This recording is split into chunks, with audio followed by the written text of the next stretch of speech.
बिस्मिल्लाहिर्रहमानिर्रहीम। अस्सलामु अलैकुम। नाफरमानी का अंजाम। हजूर अकरम सल्लल्लाहु अलैहि वसल्लम फजर की नमाज के बाद असहाबे कराम से दरियाफ्त फरमाया करते थे कि तुम में से किसी ने कोई ख्वाब देखा है। अगर किसी ने देखा होता तो आप सल्लल्लाहु अलैहि वसल्लम इसकी ताबीर फरमा दिया करते थे। चुनांचे एक मरतबा जब आप सल्लल्लाहु अलैहि वसल्लम ने सहाबा से दरियाफ्त फरमाया और किसी ने भी ख्वाब का तज़किरा ना किया तो हजूर अकरम सल्लल्लाहु अलैहि वसल्लम ने इरशाद फरमाया कि आज मैंने एक ख्वाब देखा है कि दो आदमी मेरे पास आए हैं जो मेरा हाथ पकड़कर मुझको एक मुक़द्दस सरज़मीन की तरफ ले चले हैं। क्या देखता हूँ कि एक शख्स वहाँ बैठा हुआ है और दूसरा हाथ में ज़ंबूर लिए हुए खड़े खड़े इस बैठे हुए शख्स की टांग चीर रहा है, और जब एक टांग चीर जाती है तो दूसरी के साथ भी यही मामला करता है, और इतनी देर में इसकी पहली टांग दुरुस्त हो जाती है, मगर वो शख्स फिर इसके साथ यही अमल करता है। ये देखकर मैंने दरियाफ्त किया, आखिर ये क्या बात है? तो वो दोनों कहने लगे, आगे चलिए। हम आगे चले तो एक ऐसे शख्स पर से गुज़र हुआ जो लेटा हुआ है और दूसरा शख्स अपने हाथ में एक भारी पत्थर लिए इस लेटे हुए के सर को नहायत बेदर्दी से कुचल रहा है। चुनांचे जब वो शख्स इसके सर पर ज़ोर से पत्थर मारता है तो फिर लुढ़क कर दूर जा पड़ता है, और वो शख्स अभी इस पत्थर को लाने भी नहीं पाता कि इसका सर फिर दुरुस्त हो जाता है, और फिर वो इसी तरह इसका सर फोड़ता है। ये माजरा देखकर मैंने दरियाफ्त किया कि ये क्या किस्सा है। तो वो दोनों आदमी कहने लगे, आगे चलिए। हम ऐसे गार पर पहुँचे जो नूर की तरह अंदर से कुशादा था और ऊपर से तंग, जिसमें आग दहक रही थी और बहुत से मर्द व औरत इसमें पड़े थे।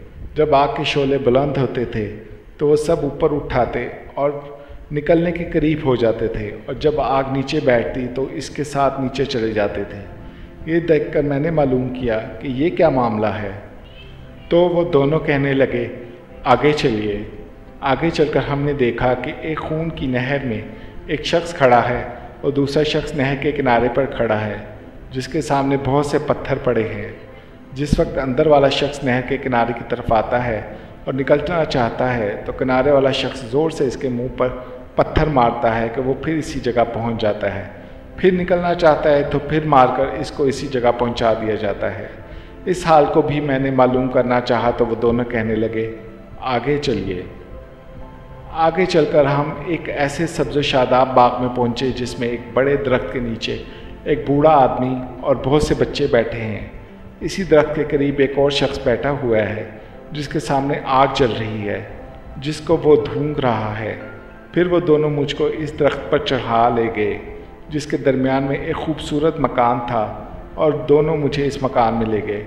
इतना उम्दा मकान मैंने कभी नहीं देखा था, जिसमें बहुत से बूढ़े, जवान और बच्चे मौजूद थे। फिर बाहर लाकर इससे भी ऊपर ले गए जहाँ पहले घर से भी ज़्यादा उम्दा मकान था, जिसमें सिर्फ बूढ़े और जवान थे। अब मैंने इन दोनों शख्सों से कहा, तमाम रात तो मुझे लिए फिरे हो, आखिर इन इसरार की हकीकत से भी तो आगाह करो।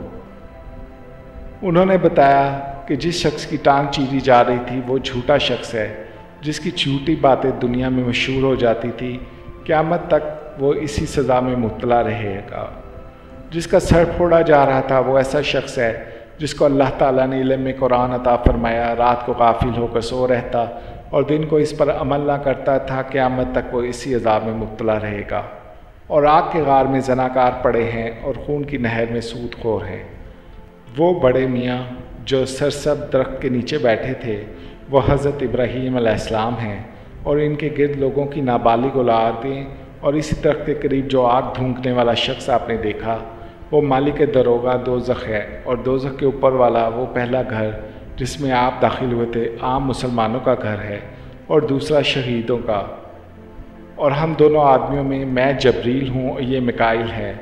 इसके बाद कहने लगा, ज़रा सर ऊपर उठाइए। मैंने सर उठाकर देखा तो मेरे ऊपर एक सफ़ेद बादल मुझे नज़र आया, और वो कहने लगे, ये आपका घर है।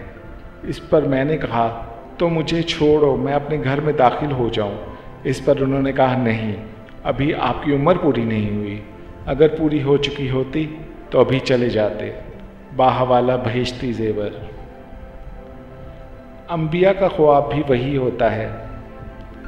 اس سچی حقائق سے جھوٹ، بے عملی یعنی قرآن پاک کا علم ہونے کے باوجود اس پر عمل نہ کرنا، زناکار، سود خور کی سزاؤں کا حال، نابالغوں، عام مسلمانوں اور شہداء کے درجات کا حال معلوم ہوا۔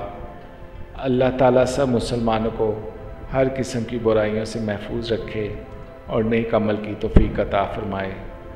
آمین ثم آمین۔